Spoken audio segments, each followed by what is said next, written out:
Hello, everyone. I am Comrade Cutie Pie. I was hoping that my camera wouldn't catch me hiding in the corner so I could show the whole picture, but it didn't. So that's Cutie sending his love to all you goobers. Now let's get the rest of the gang up here because that didn't work out the way that I wanted to. But Hello, everybody. When we do stuff live, that's how it goes. And of course, the one and only Madeline Pendleton. How you doing? Hi. I don't know why I thought it would be like hilarious if you just weren't there. Well, that's what I was trying to do. Oh, Madeline. No, Madeline, the one and only Madeline Pendleton. I'm like, why? Yeah. She was like, "Wait a minute, you guys are communists? I This can't is do an this elaborate podcast. trick. Get out, That was turn it just off, it. turn it off." You're right. I'm a liberal. I can't be seen with these guys, these radical extremists. Oh goodness gracious! I see that the chat is arguing about people being nerds. Commune what? Yeah, that's what I'm saying. This is the Kollectiv Liberal podcast. You're a super nerd. You for sure are. You're something, all right. All Oh yeah, we things got people neoliberal. coming in. That would be worrisome with the fire still going on. Yeah, we'll touch about that. We'll talk about, as I call it, the elephant in the room, because while it's making like a lot of headlines, I still kind of feel like low key it's not really like a big deal for a lot of people. But like, LA's on fire, as you two Californians both know about. What the hell's going on? Because today I woke up to this picture. Let me bring it up real quick. Oh no, I closed it. But anyway, yeah, Great just job. tell me like what's going on over there, because I feel like the pictures and the videos can't really, put it into, you have to be there to experience that, that literal hell. Yeah, I mean, so I've lived in LA for over a decade. My family is like from LA. So I like grew up coming down here a lot, like my whole life. And I have so many opinions about this. I was talking about this earlier, like on like a live on TikTok, but it's like the perfect kind of example of what happens when like capitalism runs amok, when you privatize everything, when you defund public services, when you have settler colonization, putting people in places where like we don't understand how to work the land. Mhm. Like my family and my unique, lovely California voice that everybody hates so much, it directly comes from the Okie migration from during the Dust Bowl out to California. Like my family, they were like farm workers and they left during the Dust Bowl to come west to try to like seek work. And part of that was some of the relatively new effects of settler colonization.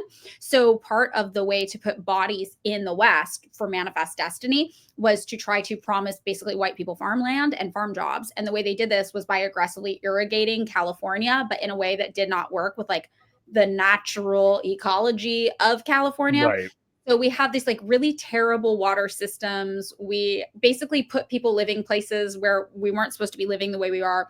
Obviously, indigenous people here had previously done like controlled burning and built like natural dam systems that worked with the landscape rather than against it. But we basically completely obliterated that and tried to make a huge, massive city with millions of people on a tinderbox that does not get any access to water. So already California is fire like prone, but there are fires that are good and natural and like healthy, and they do controlled burning historically is what Native people had done. And now like our forest departments, parks departments have started taking on some of that and doing controlled burns as well. But largely we live in a place where fires are just going to happen. And what we're seeing now is that it's not just fires are going to happen. It's that we lack the infrastructure to adequately address them. We've exacerbated them with the unnatural ways that we've kind of forced settler colonialism on the West during Manifest Destiny. And we have privatized everything in California. I always say, like, people think of California as being this like liberal utopia. And I'm like, well, it's the liberal dystopia, because you see the end game of liberalism playing out here. It's privatize everything so people can make money. That's what we're dealing with there. We don't have access to water. This whole area has been in a massive drought that's been exacerbated by climate change.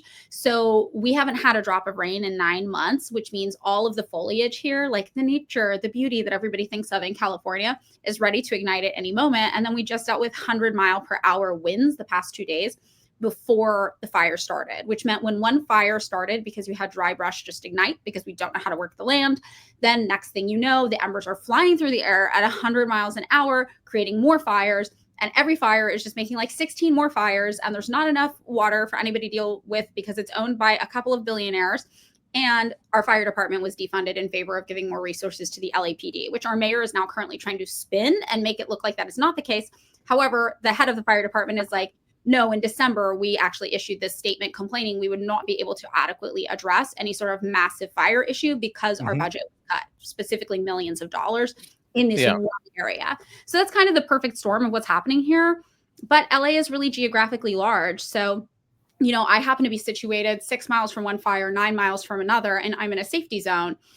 It really just depends on where you live. And historically, the fires had mostly affected really wealthy areas. And there's some great like think pieces on this. Like my podcast co-host is always trying to get me to read this piece called The Case for Letting Malibu Burn. That's like the rich should not be building homes in these areas where they are just going to burn down because it takes away natural resources and like unnatural resources like water, obviously, but also like money from our government that should be better spent on infrastructure that benefits everybody to try to defend their homes when they burn down. But now we're seeing that because it's all been exacerbated due to capitalism and privatization and climate change, everyday average people are encountering these fires in ways that historically they weren't in Los Angeles. So my friend had to evacuate from Hollywood, and people hear Hollywood, they think glamour. It's not. It's a working class, low income neighborhood. Everybody was packed on the buses together with like their luggage, just like on the public buses with nowhere to go. You know, people had to evacuate from Altadena, a historically, you know, Black neighborhood right on the outskirts of town where a lot of also low income people live. That's not an area with rich people. Those aren't people who expect to have to leave their homes due to forest fires because they live in relatively urban areas. So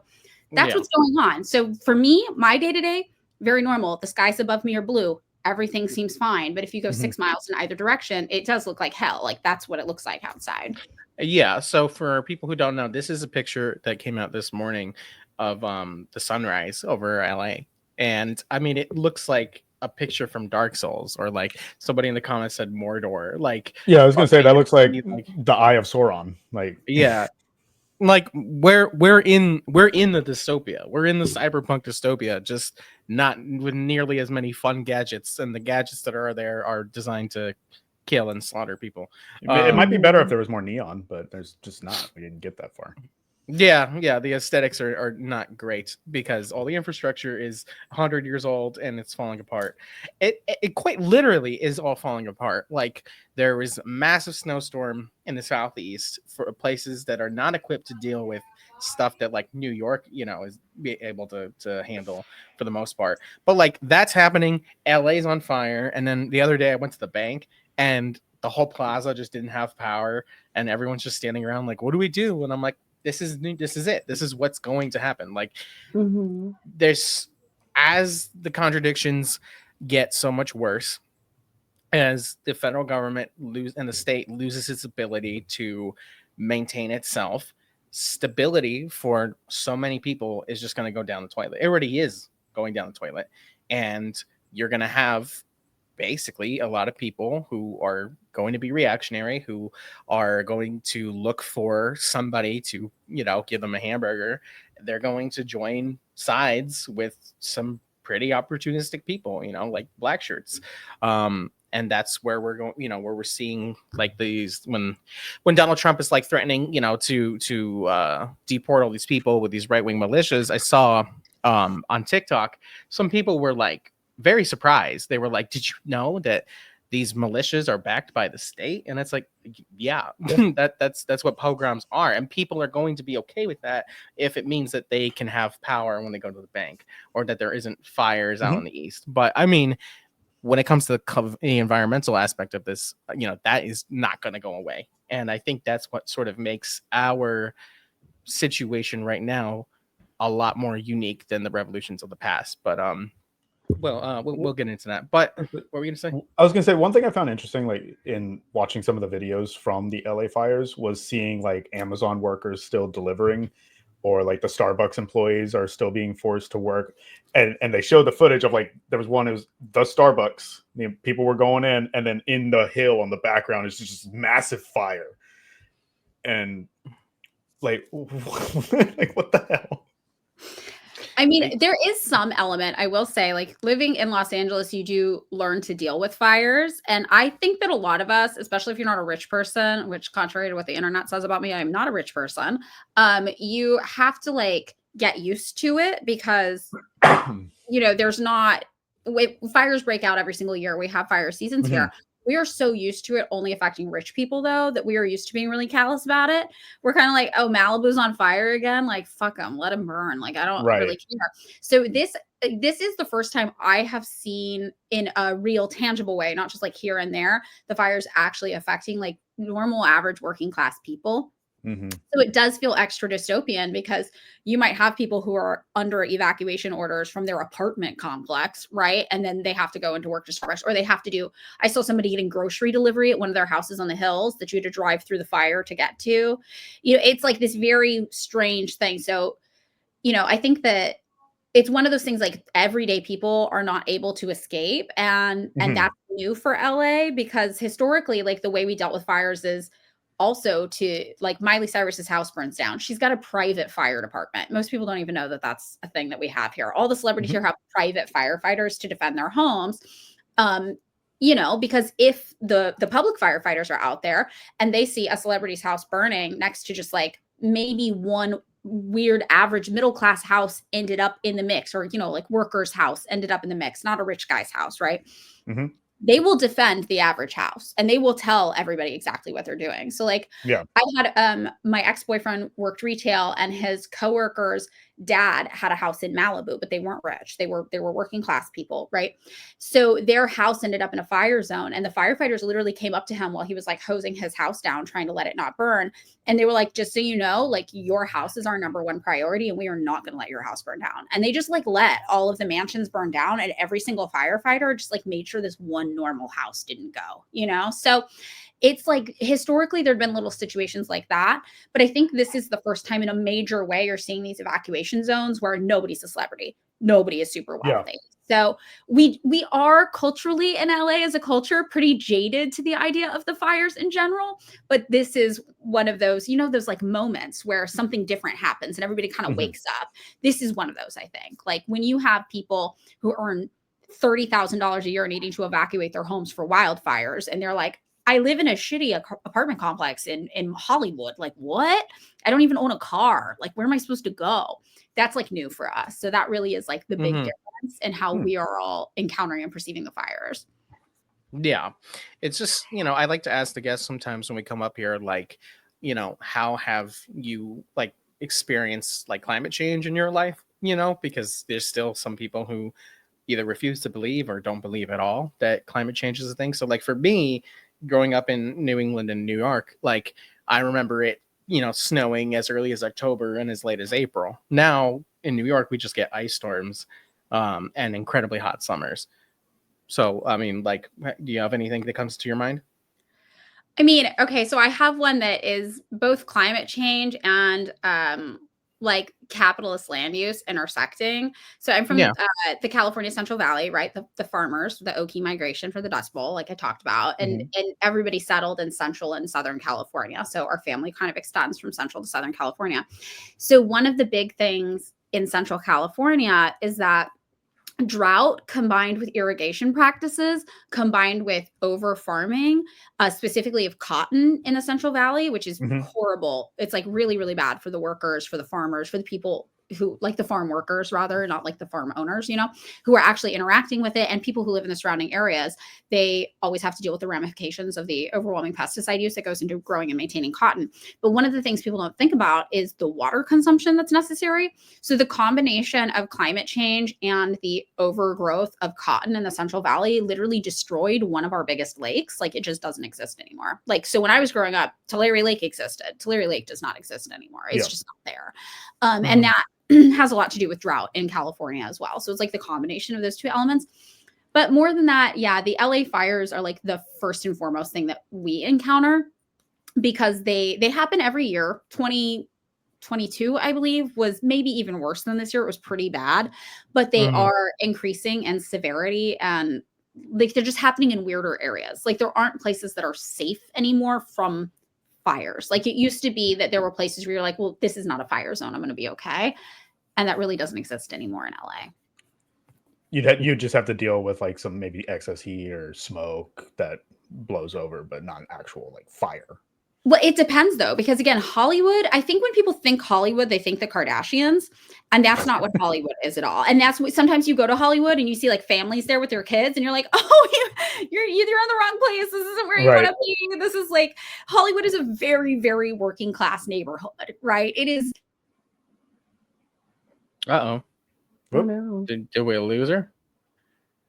The fires might have gotten them. I told you this was something was going to happen. As I was going to happen to someone here, either Madeline with the fire or us over here with the snow. Let's drop. We'll go from there. But Ash, what about you? Like growing up, where you've grown up, like how have you seen the climate change? Fires, lots and lots and fires. Lots of fires. We never had really hot summers. Where I live, we have more like a Mediterranean climate. It would be very rare that it would go over 90 degrees. We're seeing consistently summers are over 100, but same like Madeline, lots and lots of fires. I was in a very, at the time, major and unprecedented fire in 2017. But as we see now is a firestorm, which is similar to what LA is experiencing. It sounds like LA is having a complex fire. We're seeing those every year now. I was floored when I heard that Hollywood was burning because like Madeline said, like, people have this idea that like this is where the celebrities live, and it just is not like that. Right. Yeah, I mean it's. Sorry, I was just gonna say hidden. It happens every time. Sorry, I'm on a delay. My internet, I think, is bad right now. I'm so sorry. Yeah. I was gonna text you because you dropped. It's funny reading the comments. They're like, "They got her. The feds are jamming Maddie." Maybe. Well, I was just gonna say that. Obviously, Nico, storming in the South. You were saying that some of your neighbors, were getting like major car accidents and stuff. Yeah, no, I'm in the Atlanta area, so we're not used to snow. The last time it snowed, it was called the Snowpocalypse of 2014, and people were stranded in their cars for over 14 hours, like on the highways. Yeah. And right now, it's not too bad, but overnight, it's going to be like mostly ice, and we just don't have the infrastructure for it. I'm having to go outside and make sure I don't see anyone like walking around because, we don't have a lot of warming shelters. We don't have a lot of places for people to go. There are people, I had to go check on a neighbor because they kind of spun out in their driveway and I didn't see them get out of their car. To be like, are you okay? Like, do I need to come help you? I'm trying to make my way over there, but I'm also not used to being in the snow or the ice because I've always been in the Southeast. So this is definitely different. I'm not used to it. And it feels like it's happening more and more because I think a lot of people think climate change means everything gets warmer, but it just means everything gets more extreme. Yeah, for sure. I want to backtrack here real quick. So, Comrade Crazy says, speaking of firefighters, a third of them are convicts and are paid $6 to $10 an hour and aren't even any work opportunities after. Yes, and we actually did a video on this. Yep. I did an interview with a man named Martise, who was a inmate firefighter, and you can check that out. I'll put the video in the description.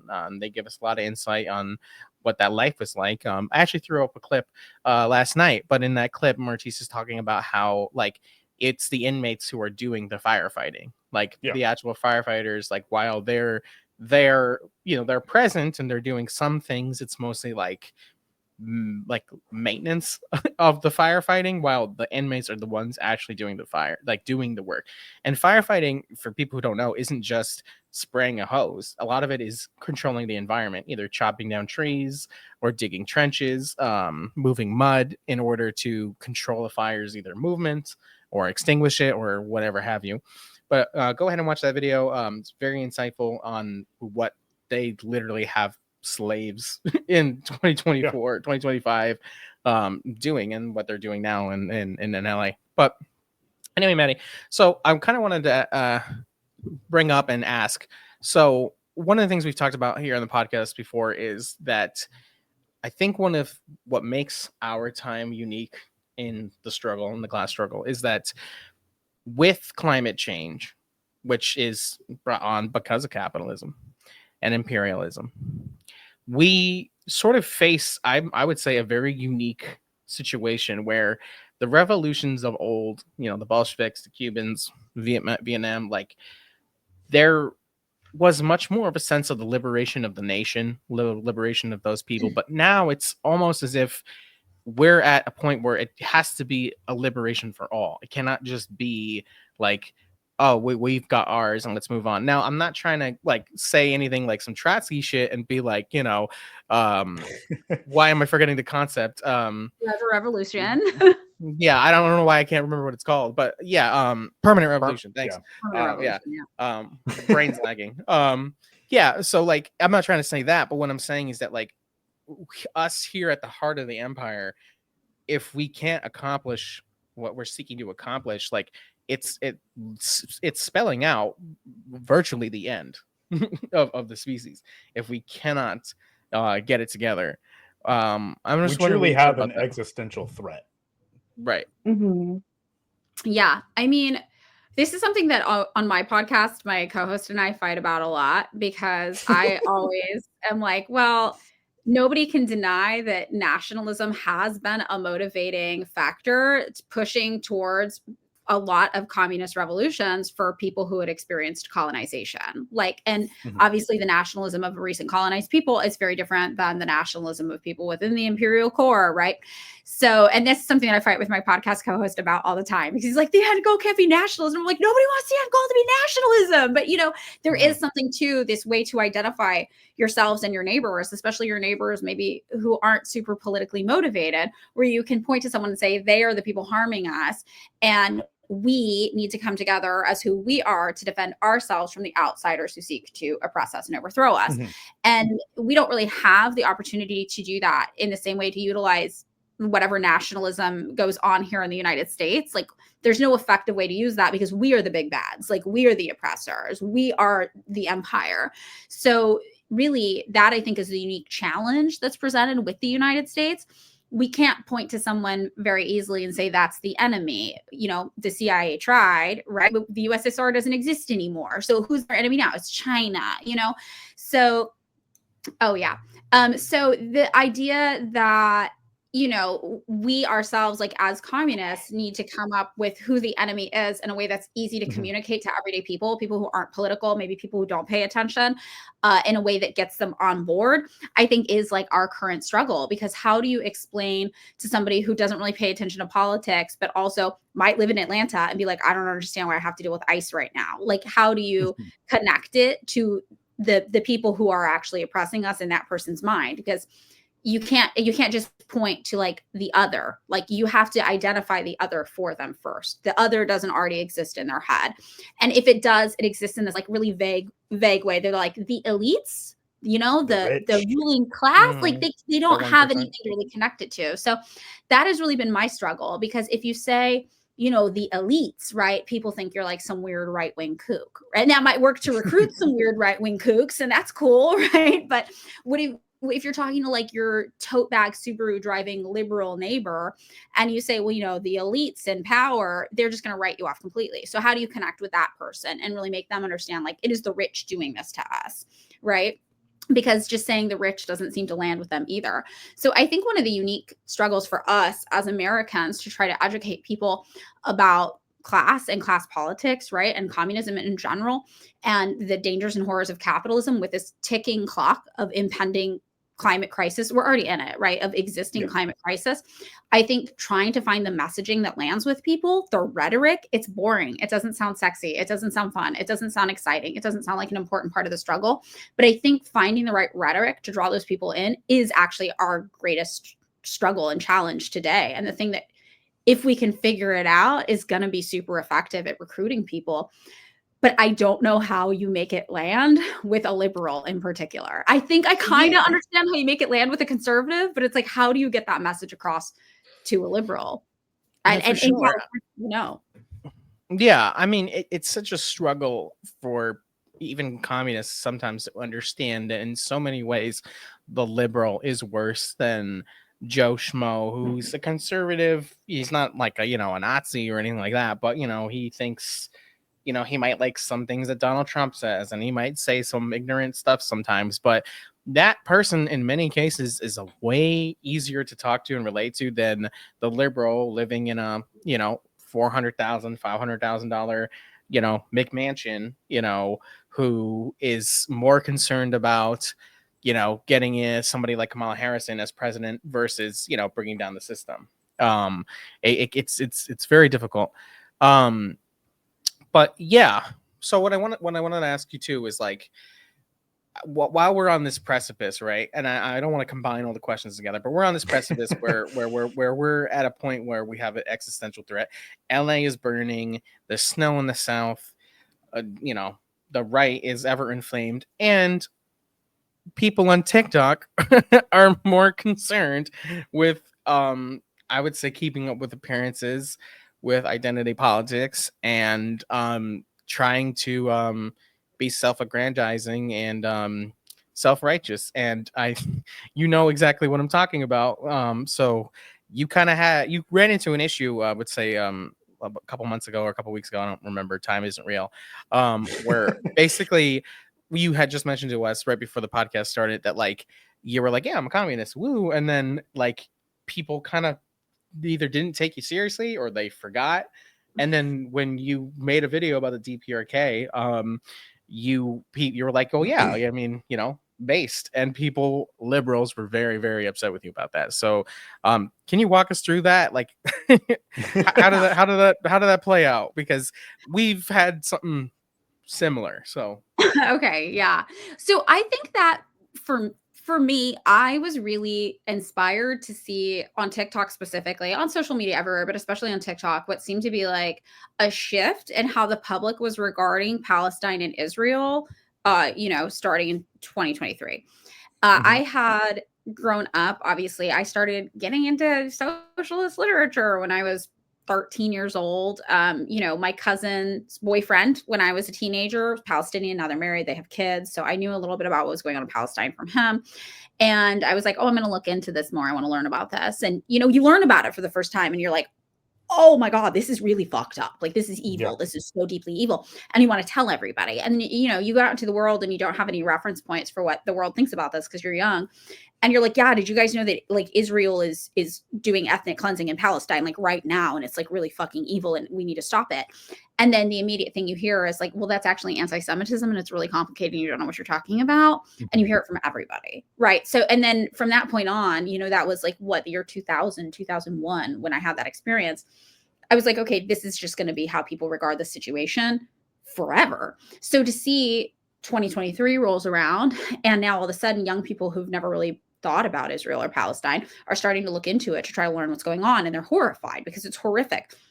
And seeing so quickly the tide turn on like what is acceptable to say in regards to Israel and Palestine, I think that excited me a little bit. I was like, people are ready. People are ready to understand colonization, to understand empire, to understand that, like, okay, the United States might not technically be the ones doing it, but let's talk about the relationship between the United States and Israel. Let's talk about why we fund this, why those were American bombs, like why we are part of the genocidal practices of Israel. Let's talk about how it relates to capitalism. Let's talk about how it relates to flow of resources, right? So people were really, really receptive to that. And that I was like, okay, so let's talk about other places that this is played out. You know, let's talk about other things. And when I got to Korea, and obviously the history of American intervention in Korea, the history of imperialism in Korea from Japan, and then the United States government coming in and in the South, continuing those same imperial colonial models, right? Like in the Southern region, committing genocide on Jeju Island, you know, all of these things that happened, the North attempting to liberate the South from our military dictatorship that was murdering people, just to thousands of people being murdered by us. And then us turning around and killing between 1 and 4 to 1 and 5, depending on your source, I always say, people in the North, like not soldiers, like people living there. Like we killed 20 to 25% of the population in North Korea. We bombed 80% of their infrastructure. And I'm like, surely if you understand what Israel is doing to Palestine, you understand what the United States has done to Korea. This is the same through thinking. People are going to be ready to hear this. And at first, I think people were, and they sat with it and they were like, whoa. And I saw some people make videos like, I was not ready to learn that actually the United States is the ultimate villain, and the DPRK, North Korea, is just a very small country that is trying its hardest to survive being the target of the United States, the biggest military aggressor on the planet, directing all of their political ill will towards them. And they are holding it down pretty well. I think we all can agree. Imagine you have the world's largest superpower threatening you daily, and you still manage to provide free housing, free healthcare, free education, free food when you can. You know, granted, the famines of the 90s were horrific, but, you know, all of these things, they're doing a really good job despite everything we've done to them and continue to try to do to them. And for a while, there was some traction about that picking up. And it's almost like a switch flipped and everyone was like, no, like, we're not allowed to do that. So from there, I saw a lot of people start to make videos trying to be like, well, that's wrong, actually. And the DPRK is evil. You know, and it's never founded in history. It's never founded in fact. You don't have to cite any sources to condemn communism. But if you're a communist, you better come with a full, you know, syllabus, right? Fully sourced inside it, which I have. I have this. And I'm like, cool. And the question I started asking when people started pushing back about this was, where are you getting your information from? What's your favorite source to learn about what's going on there? My only qualification, the only things I expect is that you're not getting your info from anything that's affiliated with the US or South Korean government, where in South Korea, many people don't know it is illegal to say anything good about North Korea, right? And you're not getting any of your information from paid defectors, because obviously they're paid to tell sensationalized stories. And we all know that's not good journalism. That's not good source keeping. So these are pretty easy qualifiers. So if you think I'm so wrong, here is where I'm getting my info. Where are you getting your info? And it's like, it doesn't matter. It doesn't matter, because once a narrative is established, people want to follow the narrative. And at first I was in control of the narrative, and it was a cool 2 weeks, you know, and the narrative was, hey, everything they're doing to Palestine, we have done to other places, and you should probably learn about those places as well, including North Korea.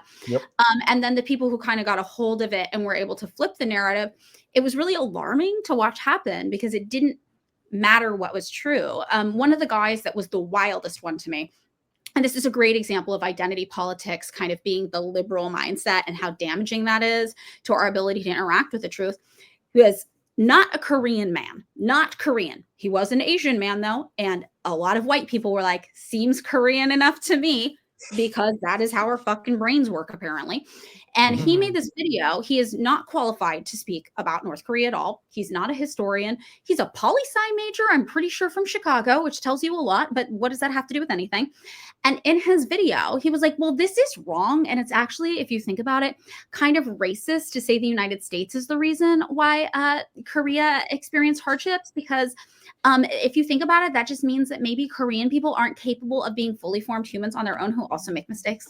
And I was like, this is not an argument. This is unhinged. And then at the end of the video, he even said, you know, I've never been to Korea, but my kids love K-pop, so I feel like I know what I'm talking about. And I was like, this is a joke. Like, this is a parody. Like, nobody's going to take this seriously. I watched Squid Game, so exactly. you know, I'm allowed. I'm an expert. I'm an expert on Korea now. And it got hundreds of thousands of likes. And the comments I started getting on my page were, you don't listen to Korean people. And I was like, that man is not Korean. Like, that man is not Korean. And even if he was Korean, we have talked about explicitly how the testimonies of many people from Korea are bought, paid for by the United States government, by the South Korean government. Like, these are the limitations of identity politics, that you can't just pluck a random person from a place and say their politics are the truth and the one good thing you can listen to. Because imagine what would happen if you plucked any American from the United States and you were like, I'm listening to this one person about all things United States related. You would think that Iraq had weapons of mass destruction and George W. Bush was just a cuddly, nice guy. Like, that's what you would think. So you can't do this. It's dehumanizing. First of all, it's bizarre, but it's the liberal agenda. They want to tokenize a person who has politics that align with the status quo.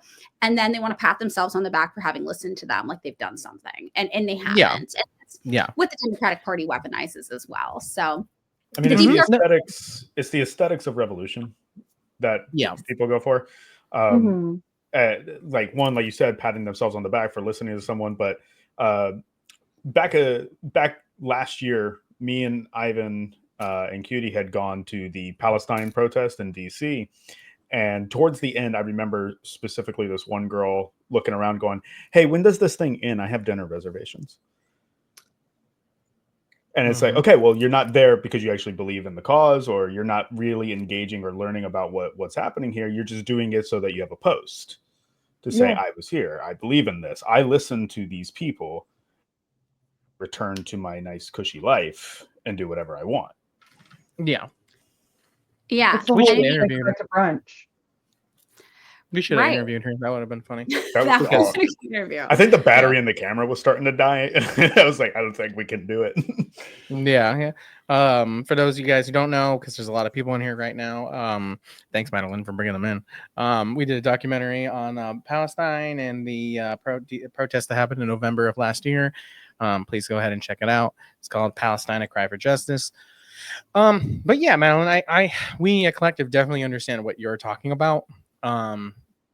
Because when we've gotten in trouble on TikTok, whether legitimate reasons or not, it often becomes so detached from the initial issue, and like liberals come out being so bloodthirsty, like regardless of like us being like, hey, yeah, you know what, you're right, that was an L on our part. Like I was saying to you before the podcast started, like now there's pictures of us and whatever of people being like, we gotta kill them, and it's like, what are you guys talking about? Like this is insane. But like I don't want to touch so much more on that, but on this other concept of like, you know, when you are a communist, when you're living that is your life, this is what you do, this is what you believe in, these are your principles, right? You'll meet other communists who really are just liberals. So you meet liberals who, once they start to see that you don't budge on your principles, they kind of almost have a complete meltdown. And we've experienced that here, where we've, you know, worked with people in the past, or we've had people part of this org or whatever. Like we make it explicitly clear, like Kollectiv is like we're a media organization. Like, you know, we have an objective and things that we're trying to accomplish. You know, we have different, you know, I hate to use this big scary word hierarchy, but for simplicity's sakes, you know, like, you know, we have things that come from the top down, and, you know, we have a structure. Whatever. Thank you. That might be better. Yeah, thank you.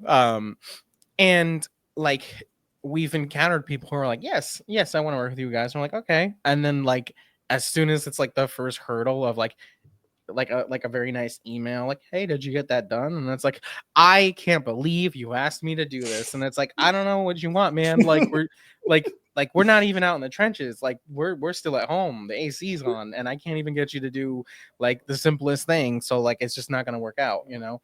Or, you know, people wait who you think, you know you very well, or you know them well, and they wait for an opportunity of like, oh, there's some controversy. You know what? I never liked you. And it's like, what do you mean? We were just hanging out. Whatever, man. It's just how it goes. I think that is a thing. Like so the way I interact with people in my interpersonal life is I really like an outcast. I like somebody who's been outcasted by society, because I'm like, a society has failed you. Can relate. Let's do this together. Like, yeah, I got you. And then sometimes years later, you realize that like society didn't fail that person. That person has extremely antisocial tendencies that are harmful to their community, and they've pushed everybody in their community away for a reason. And it is challenging. And like I've encountered that, obviously, when the whole internet decided I was racist for not voting for Kamala Harris, somebody who I thought used to be my friend, and then we stopped being friends when they became a millionaire, became a landlord, evicted all of their tenants, did all these things that I'm like, this is antithetical to my entire way of moving through the world. You know, then that person got very, I think, upset that I was like, oh, this isn't like, I wouldn't do that. That's not what I'm doing, buddy. Like, no. And used it as an opportunity to jump on a bandwagon and be like, well, can you believe that when I worked at this collective company, they expected me to do labor and work? Can you imagine?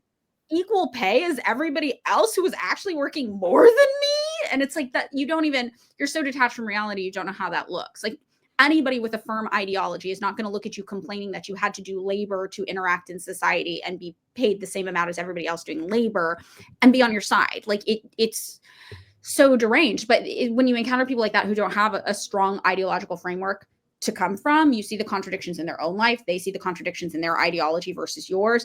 And I think it is, for lack of a better word, very triggering for them. You know, to see somebody be ideologically consistent when you have not actually examined your ideology, but have instead chosen to wear a costume of leftism that you have not examined, I think that is hard for people. And I don't think they know how to interact with it when it's confronted and addressed. And I think that is like a very interesting and bizarre thing where this is the thing it always comes down to for me. Some people want to be the thing and some people want to do the thing.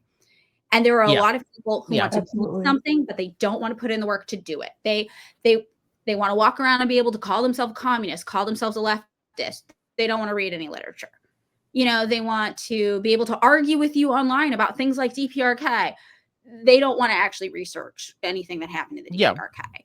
You know, they want to be this thing. They want to go to the protest, but they don't want to be involved in the movement. Like that, I think, is one of the hardest things to kind of sift through when you are on the left. And it's easy to get taken in by people like that because sometimes they say all the right things. Sometimes they don't say all the right things, but you're trying to be open-minded, you know, and you ultimately today we want more people. We want more people. We want this stuff to be exciting and appealing to people. It's like we feel like we have a solution to all the problems that are going on in your life. If you just come over here and listen to us, we'll work it out. We got this plan, we got some ideas, we got a lot of stuff in motion. We just need you. So when you have somebody who at least is willing to step up and be like, well, I'm a leftist, you want to believe them. Because we need the numbers, right? You're like, no, exactly. And we've experienced this so much at Kollectiv. Like, it's funny because Cutie Pie, and I were having a conversation where he was saying that like we're so ridiculously accessible. Like people on TikTok in general, as you know, they develop these parasocial relationships with people because we have the cameras and the lights and whatever, you know. But like, first off, it didn't start this way. I used to film this in a closet, in a literal closet. So second off, like, you know, we have Discord, we have the email, like TikTok, like you can just like hit us up. Like it's not difficult to do that, especially after the podcast, because we go into our voice chat on Discord and talk with everybody and whatever. So like the point I'm saying is like we've encountered people where like they have like that, you know, initially like that motivation to be like, I have this idea, I have these, you know, papers, I want to make a book, I want to do merch or whatever, you know, and Kollectiv seems like, you know, the group to do it. And we're like, all right, so like, let us know and we'll check in with you in like a week. And then a week comes by and we're like, hey, did you do it? And they're like, no. And then, but it becomes more than like, just like, you know, because life happens. People either don't feel good, they get sick, mental health, whatever. But it becomes more than that, where it starts to become evident, like, oh, you don't really want to do this, though. Like, you know, and it could be for a number of reasons. You could be scared, you know, it could be, you know, some kind of creative block. I don't know. But like at some point, like us as the organization or you as, you know, what you do, have to just kind of be like, well, you know what, I'm going to move on because you're not doing the thing that you say you want to do.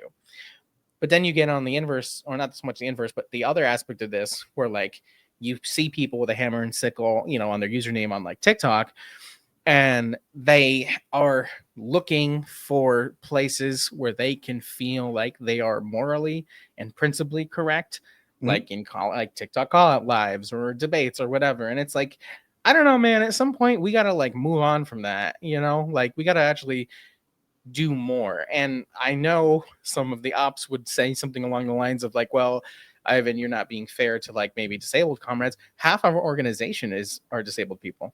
We have moms, we have people who work 2 jobs, full-time students, you know what I mean? like we have, and just a little bit gives so much, you know. But some people, they just, like you said, they want to be the thing, but they don't want to do it.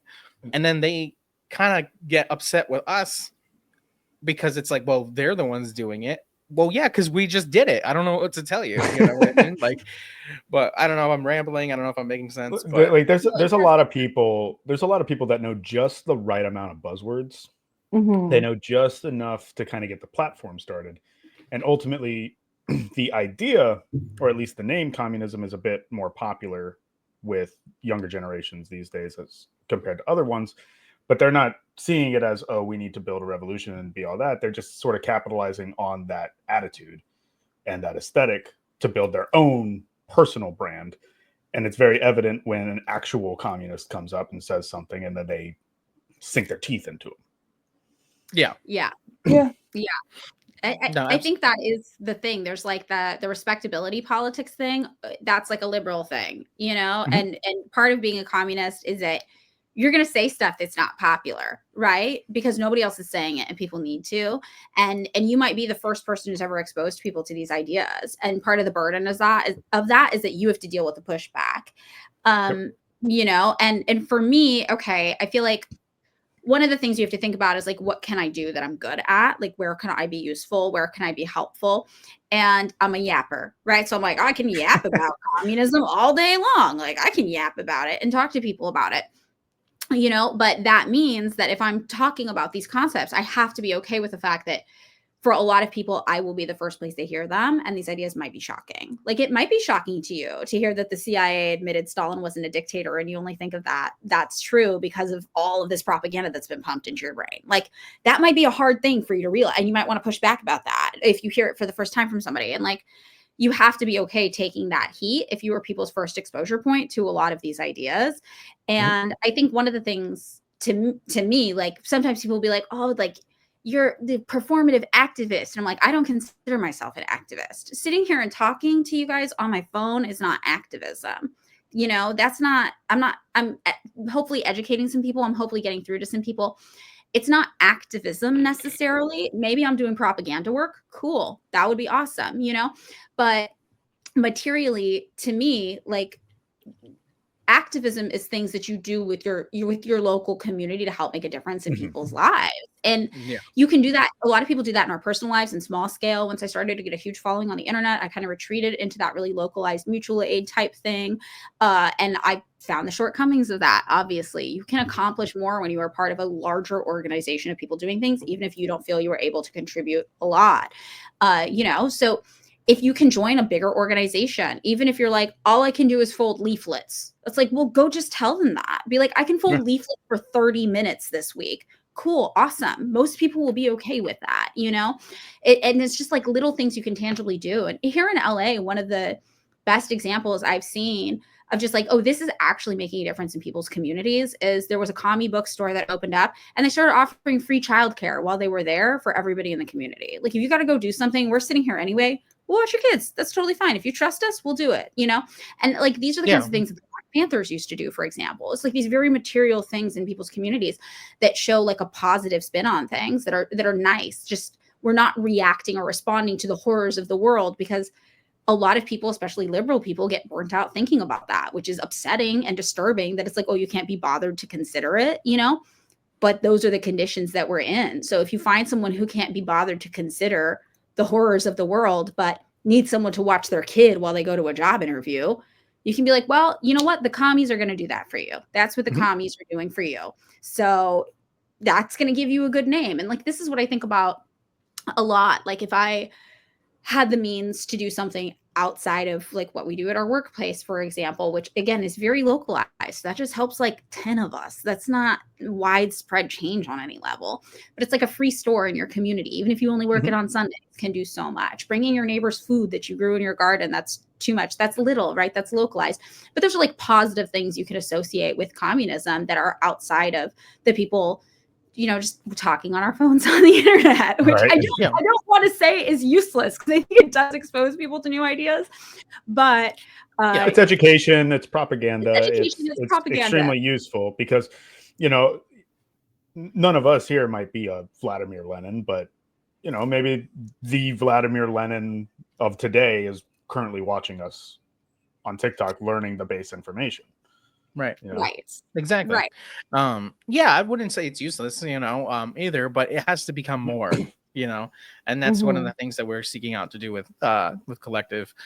But yeah, I don't know. It's just, I sometimes just wish I would just wish I could just shake people sometimes and be like, don't you get it? Like, it has to move beyond just Twitter arguments and us doing. I need you to understand.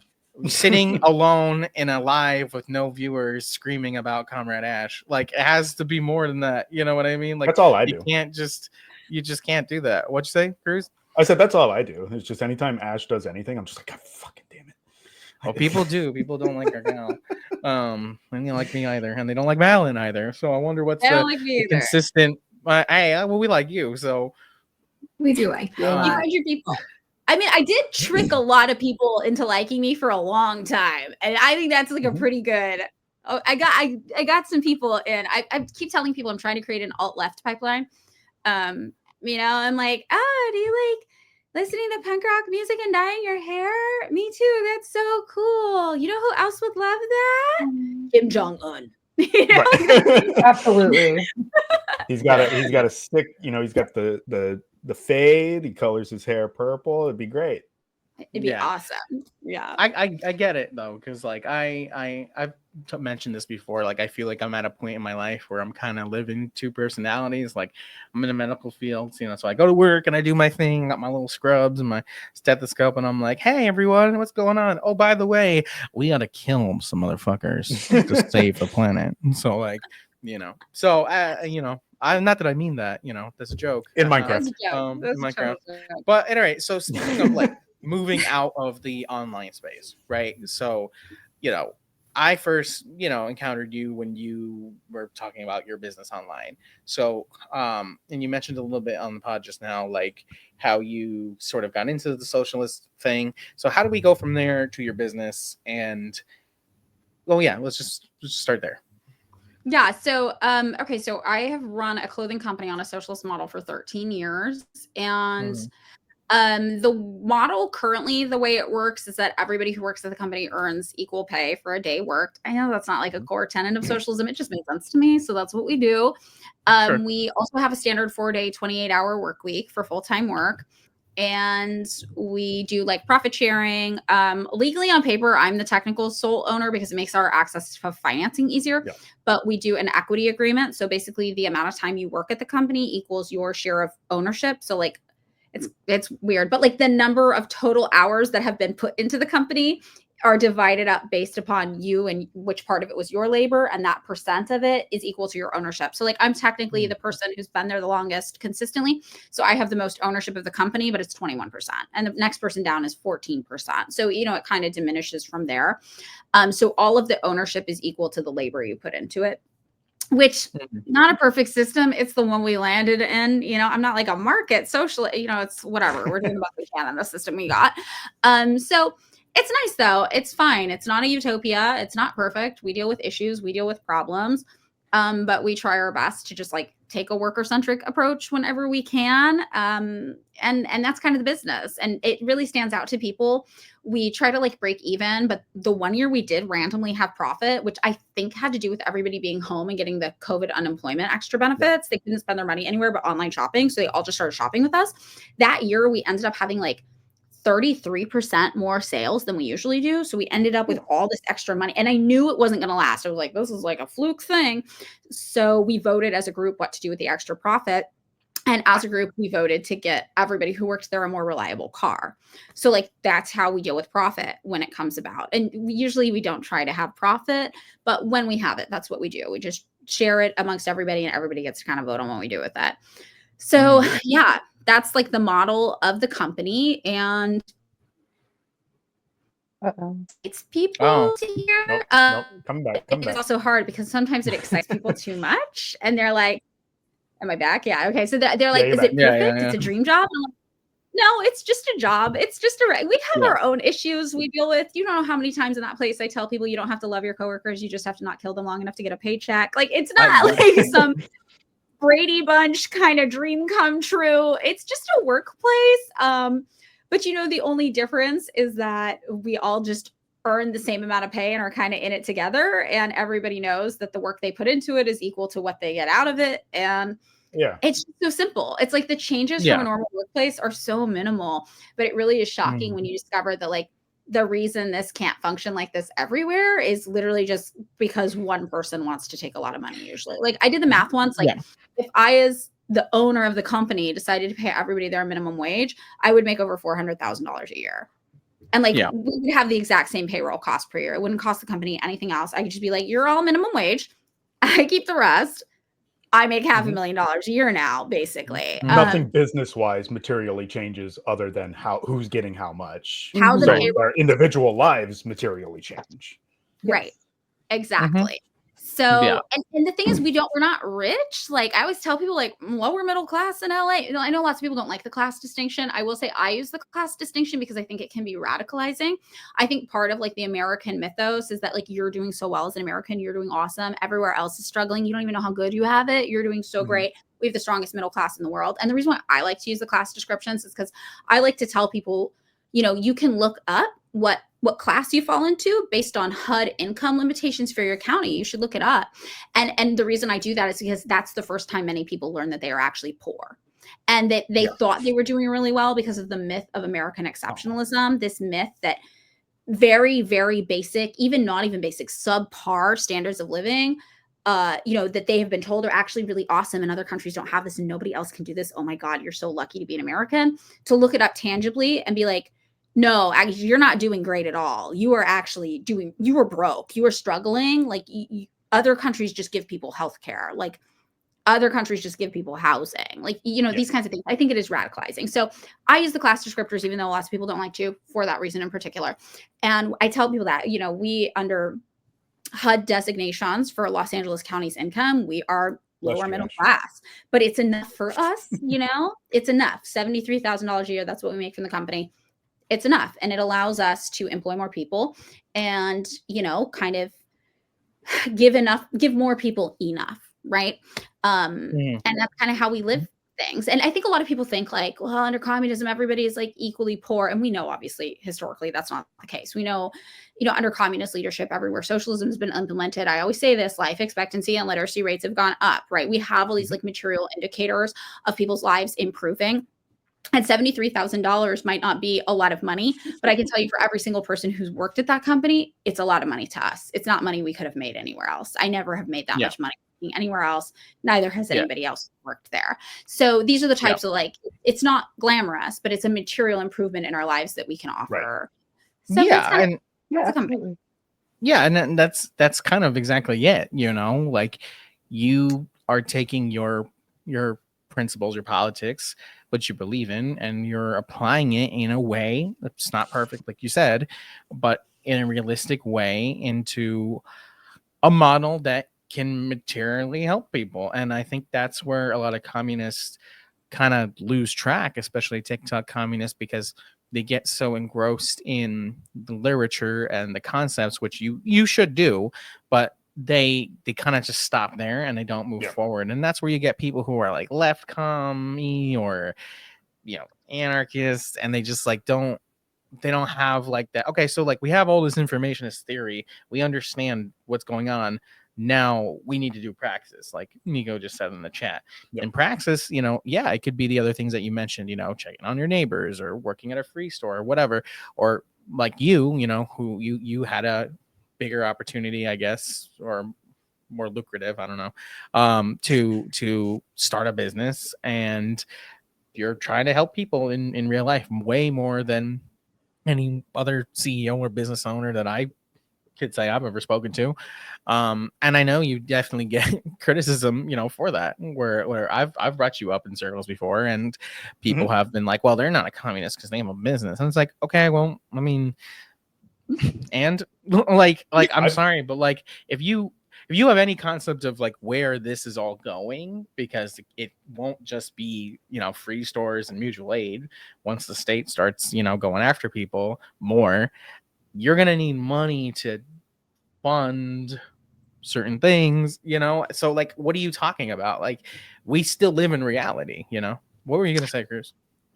I was gonna say, like, I've used your specific business model as an example when I've had people in my real life say, well, I can't fathom like what socialism looks like.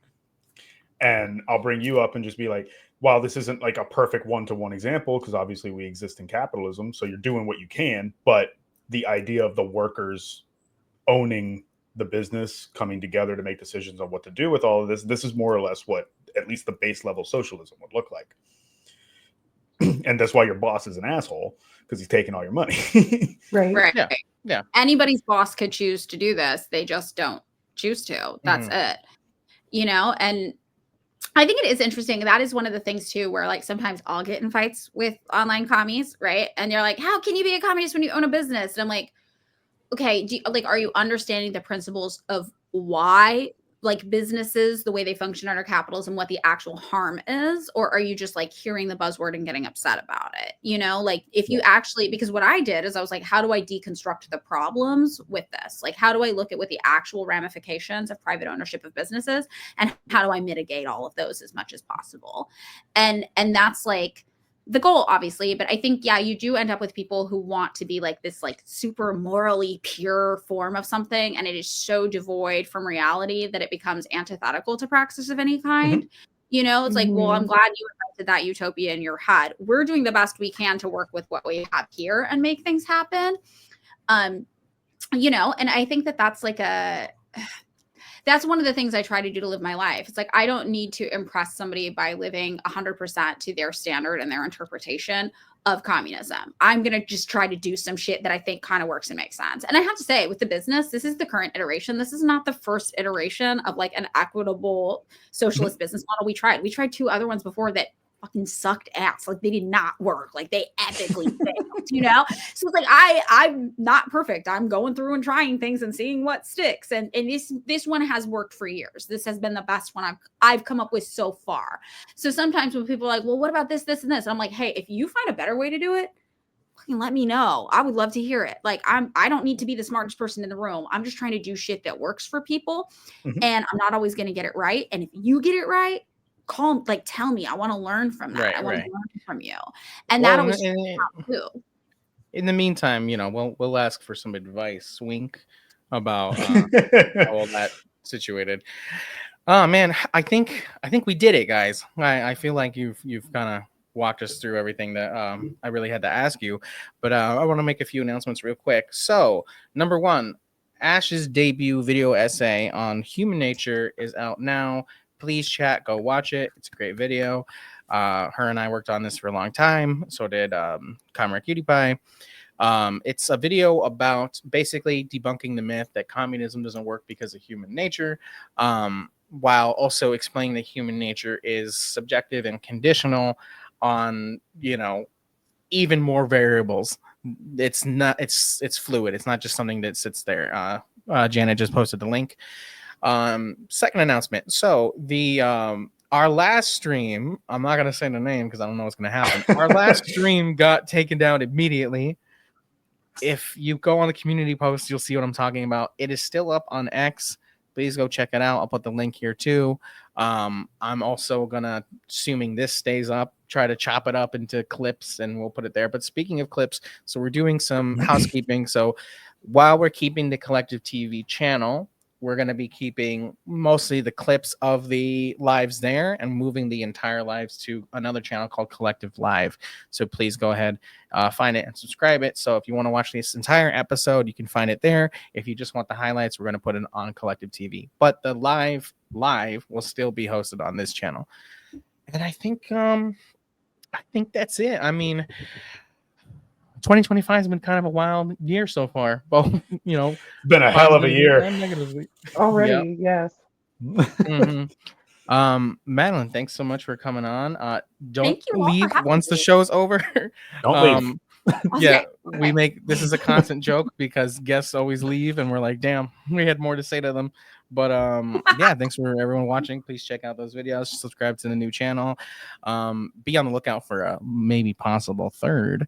But anyway, so talk to you guys later. And if you want to yap with us, we'll be in the Discord voice chat. Give us like 15 minutes. Okay, bye. Bye, everyone. Bye.